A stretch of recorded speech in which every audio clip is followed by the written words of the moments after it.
Hi there, my name is Katinka. I'm the seamstress at the cottage, and this is another Friday Sews. It was a hashtag that was started by Jen from Today in Jen's Sewing Room, and I love how when you click on it, you find amazing seamstresses and sewers. Today, I am wearing my McCall's 7969, and I still love it. It's still one of my favorite dresses. But I do have some of this fabric left over, quite a lot, and I've been thinking maybe give it a frill at the bottom to make it longer, because I do have another one that's also short. So that's something I'm planning at the moment. I have been working quite a lot this week and I'm having a lot of fun doing it. And as you can see, I'm busy with this coat. This is for my sister and it's McCall's 6800. What I love about this coat, if you look at the line drawings, it's almost like a flare skirt. I did have to make it not as flare because it was really almost half a circle, and that was just a bit much. The pattern, one thing you need to keep in mind is the waist is very small. So my sister, in proportion with the rest of her body, her waist is small, but I had to take out about a centimeter on each seam. I did stick to the pattern directions. I think it was 1.5 millimeter seam allowance, and I did do that. But like I said, over the waist, literally from there to there, it was just a little bit tight. This is a long-term process. We're going to get the lining on Sunday. Then I will unpick it because I changed the pattern on the one side, and I will use that to cut out the lining pieces. So I'm very excited to finish this, but it's going to take some time.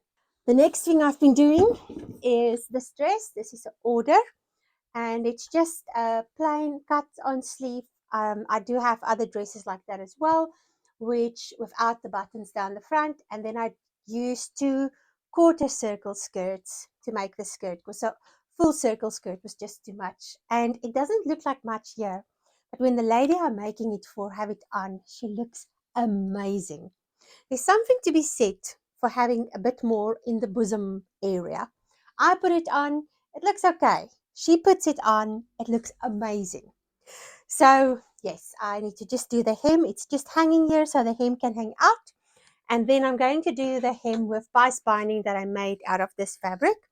And I think it's just going to be such a nice touch when you twirl, because you have to twirl, you will see this sticking out at the bottom. So I need to finish that soon. I just need to steam it again to make sure it's completely hung out, and then I can actually finish it and she can take it. Let's talk about the knitting that I've been doing this week. My colorwork sweater I had to unpick. Okay, it's not working. I will have to reassess this pattern. Look how frilly it is. It actually makes like wings when I put it on. When I put it flat, I finally were able to put it flat. It actually was literally making little waves, so it means I was increasing too often. So I was just using a chart, it wasn't a pattern, and I think that chart was written for DK weight, and I'm busy knitting with sport weight. So I'm reassessing a colorwork sweater, but in the meantime, as a palette cleanser, I am knitting some socks.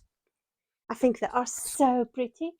This is a sock yarn. It was given to me, but I forgot. I lost the paper that was around the thing, because I've tried using it for something else, and then I unpicked it and just rolled it up, and there's a whole ball up there as well. I am knitting the Simply Irresistible cable socks by Christine Archer, and I just love it. I'll put a link below. Uh, you can see she was introduced to me by Michelle from My So-Called Handmade Life. I just love this woman. She is so funny. She's got this streak in her that's almost sarcastic, but it's not. And she's just awesome. And she actually gifted me the pattern, and I'm just loving the process. What I also love about these socks is you don't have to knit a heel, because the pattern is constructed in a way that when you are done, you literally have a heel already by the way it stretches and stuff. So I'm very excited to finish my first sock, and it's been quite a nice thing to sit and do just when I have nothing else to do, which is not often. That's hence the short amount that's been knitted. I have also been walking a lot, and I went swimming. I'll put that in. Tuesday I went for a walk in the forest, and it was so beautiful. I'll put in some footage if I can find it. And it was just awesome. But the rain got me. and I got soaked to the bone. At one stage, I was standing under a bush in the forest, and it kind of like kept the rain away a little bit, but there were thunder and lightning off in the distance, and I was like, this is not a good place to be, but I had so much fun. And then I've been swimming this afternoon. I actually went swimming. It was just too cold this morning. I was busy helping my sister to sort out her workspace. She's got a study set up now and she can actually do her work properly. So we were busy with that this afternoon and this morning. And when we were finished, I actually took the car and went swimming. The water was freezing after the rain we had yesterday, but it was so much fun.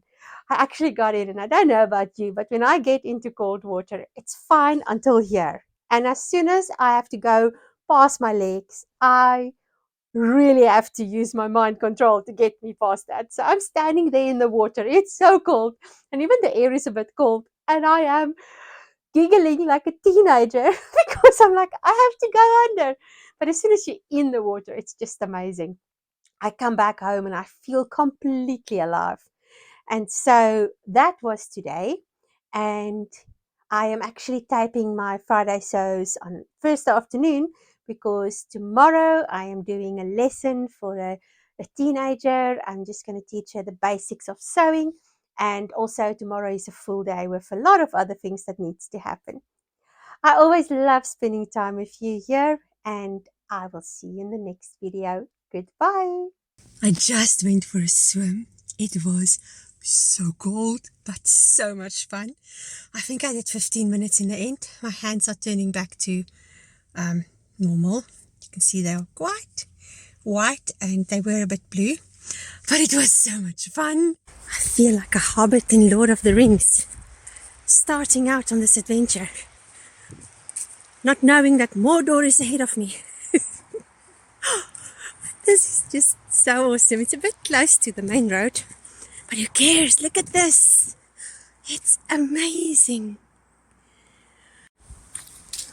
Okay, here's a little road. Oh, look at that. But I'm going to go straight here.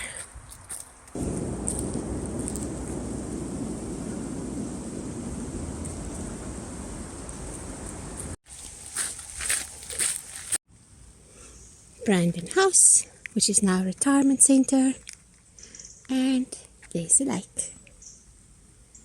They call it a lake, but it's a pond.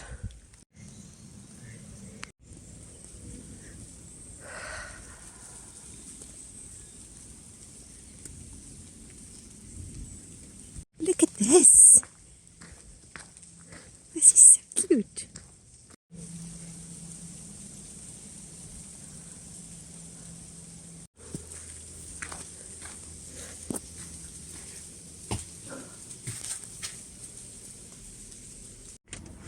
So that didn't work so well. It poured. I was in for about 45 minutes, walking nicely, and the next moment it got dark and it was thunder and lightning, and I just hid under a bush until most of the rain was over. Then I got soaked because it was still raining, but I had to get back to the car. And I'm in the car now. I'm in my costume because that's what I had on under my clothes because I was looking for a river to swim in. And I'm going to go home now. Thanks for coming along with this adventure.